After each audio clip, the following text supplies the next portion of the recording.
Orang yang pro Megawati itu begitu mendewakan Soekarno, seakan-akan Indonesia itu dimulai dari Bung Karno, sampai ada paham Soekarnoisme. Bahwa Indonesia itu seakan-akan dimulai dari Soekarno. Memang deklarator kemerdekaan Indonesia itu Soekarno. Tapi umat Islam atau partai-partai Islam itu tidak kecil hati.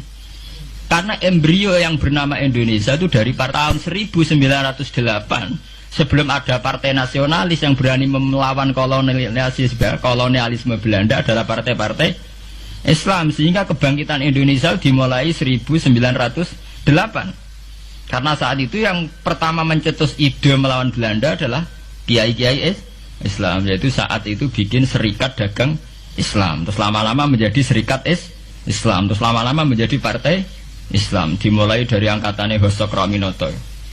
Sini Haji Umar Said sinten Cokroman, itu disingkat jenis Hos Cokroaminoto.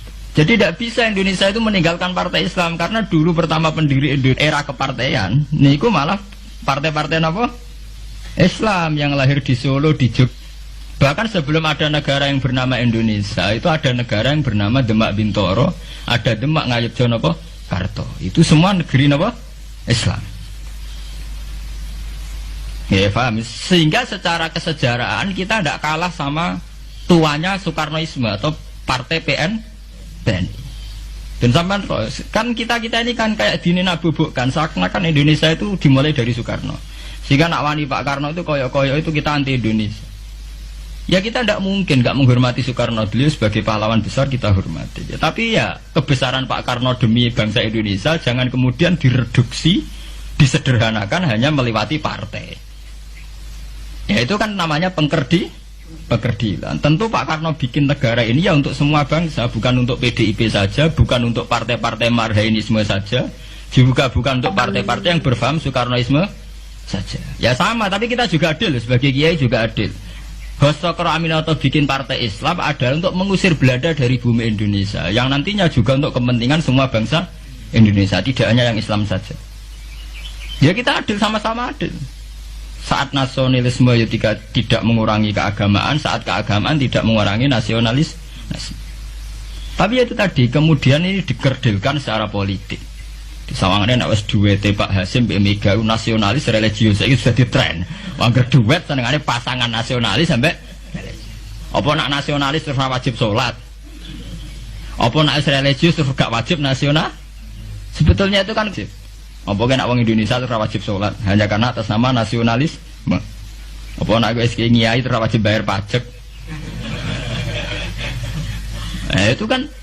Itu kan pengkerdilan, proses pembohongan ya. Pembohongan secara publik. Itu dibodokno, sedurunge bodoh, itu kan itu kan repot. Namanya sedurunge bodoh dibodokno kenapa? Nurut. Makanya kalau seneng ya, kayak kemarin Hari Kebangkitan Nasional itu seneng kalau diungkap terus di TV bahwa kebangkitan Indonesia dimulai dari 1908. Pentingnya bahwa orang-orang yang sok Soekarnoisme biar tidak mereduksi Pak Karno hanya milik mereka sendiri, karena bangsa ini berdiri semenjak 1908. Dimulai dari gerakan Budi Utomo sampai Hos Cokroaminoto sampai macam-macam.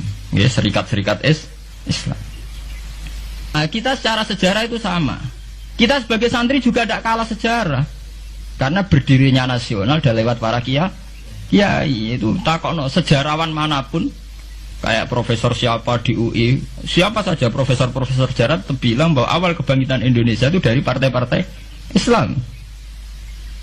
Bahkan versi orang nasionalis sekalipun itu bilang. Karena Islam adalah satu agama yang paling sensitif terhadap penjajahan.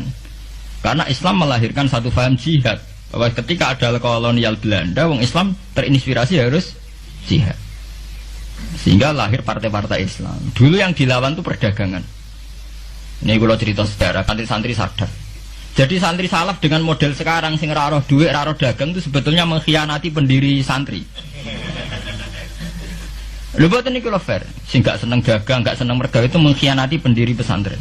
Sampai lihat sejarah, tahun 1908 itu namanya tidak SI, tidak Serikat Islam, tapi Serikat Dagang Islam. Karena para kiai adalah melawan dominasi Cina di Surakarta dan dominasi Belanda menguasai sentra-sentra perdagangan. Sehingga yang dilawan pertama adalah piye supaya kolonial gak menguasai aset-aset ekonomi. Sama takokno sejarah cek versi kiai, cek versi buku, asal gak versi klenek. Itu pertama yang dilawan para ulama adalah penguasaan aset ekonomi oleh Cina dan Belanda, sehingga mereka bikin serikat dagang Islam.